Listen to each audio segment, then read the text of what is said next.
The Tale of Mrs Tiggy-Winkle. Once upon a time, there was a little girl called Lucy who lived at a farm called Little Town. She was a good little girl, only she was always losing her pocket handkerchiefs. One day, little Lucy came into the farmyard crying. Oh, she did cry so. I've lost my pocket handkin. 3 handkins and a penny.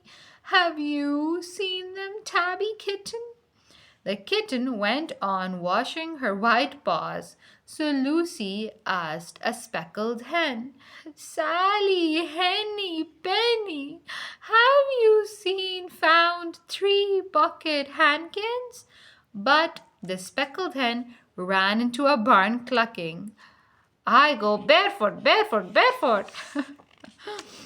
And then Lucy asked Cock Robin sitting on a twig. Cock Robin looked sideways at Lucy with his bright black eye, and he flew over a stile and away. Lucy climbed upon the stile and looked up at the hill behind. Little Town, a hill that goes up, up into the clouds as though it had no top. And a great way up the hillside, she thought she saw some white things spread upon the grass.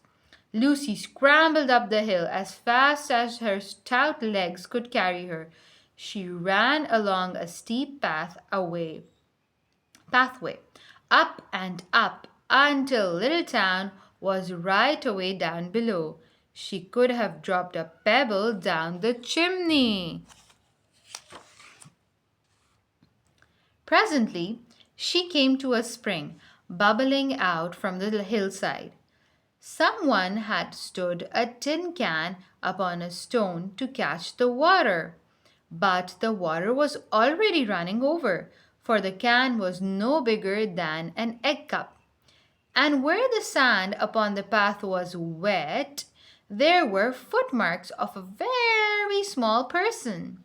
Lucy ran on and on. The path ended under a big rock. The grass was short and green, and there were clothes props cut from bracken stems with lines of plaited rushes and a heap of tiny clothespins, but no pocket handkerchiefs. But there was something else, a door straight into the hill, and inside it someone was singing. Lily white and clean, oh, with little frills between, oh, smooth and hot, red rusty spot, never here be seen, oh.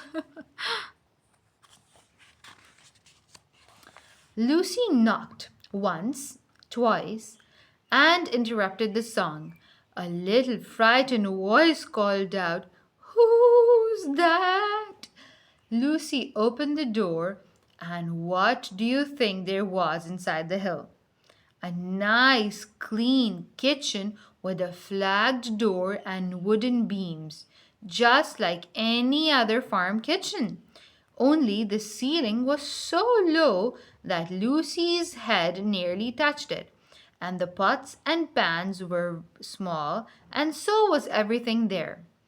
There was a nice, hot, singy smell, and at the table, with an iron in her hand, stood a very stout, short person staring anxiously at Lucy. Her print gown was tucked up, and she was wearing a large apron over her striped petticoat. Her little black nose went sniffle, sniffle, snuffle, and her eyes went twinkle, twinkle, and underneath her cap, where Lucy had yellow curls, that little person had prickles. Who are you? Said Lucy. Have you seen my pocket handkins? The little person made a bob courtesy. Oh, yes, if you please, my name is Mrs. Tiggy-Winkle. Oh, yes, if you please, I'm an excellent clear starcher. And she took something out of a clothes basket and spread it on the ironing blanket. "What's that thing?" said Lucy. "That's not my pocket handkin." "Oh, no, if you please, that's a little scarlet waistcoat belonging to Cock Robin." And she ironed it and folded it and put it on one side. Then she took something else off a clothes horse. "That isn't my pinny," said Lucy. "Oh, no, if you please, that's a damask tablecloth belonging to Jenny Wren. Look how it's stained with currant wine. It's very hard to wash," said Mrs. Tiggy-Winkle. Mrs. Tiggy-Winkle's nose went sniffle, snuffle, snuffle, and her eyes went twinkle, twinkle, and she fetched another hot iron from the fire. "There's one of my pocket handkins," said Lucy, "and there's my pinny." Mrs. Tiggy-Winkle ironed it and goffered it and shook out the frills. "Oh, that is lovely," said Lucy.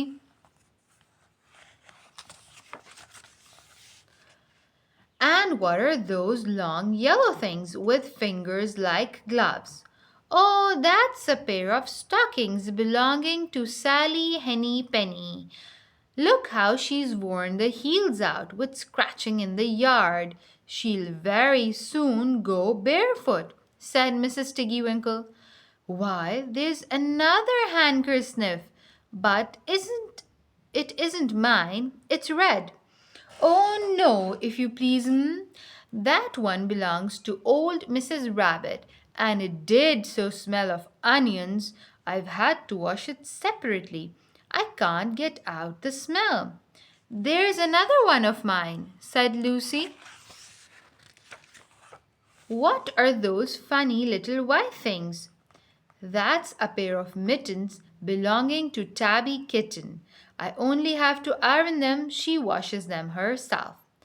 "There's my last pocket handkin," said Lucy. "And what are you dipping into the basin of starch?" "They're little dicky shirt fronts belonging to Tom Titmouse. Most terrible particular," said Mrs. Tiggy-Winkle. "Now I've finished my ironing, I'm going to air some clothes." "What are these dear, soft, fluffy things?" said Lucy. "Oh, those are woolly coats belonging to the little lambs at Skelgil." "Will their jackets take off?" said Lucy. "Oh, yes, if you please, 'em. Look at the sheep mark on the shoulder, and here's one marked for Gatesgarth, and 3 that come from Littletown. They're always marked at washing," said Mrs. Tiggy-Winkle.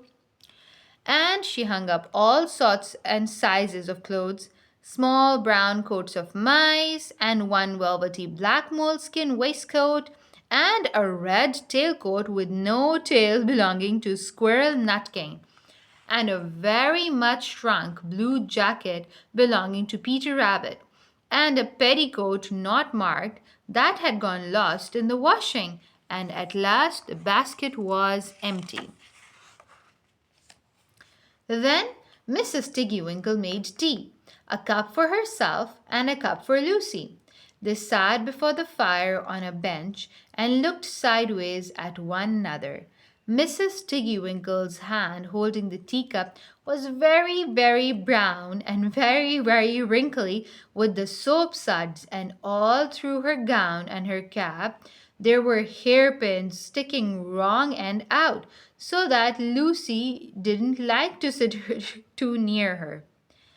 When they had finished tea, they tied up the clothes in bundles, and Lucy's pocket handkerchiefs were folded up inside her clean pinny and fastened with a silver safety pin. And then they made up the fire with turf and came out and locked the door and hid the key under the doorsill. Then away down the hill trotted Lucy and Mrs. Tiggy-Winkle with the bundles of clothes. All the way down the path little animals came out of the fern to meet them.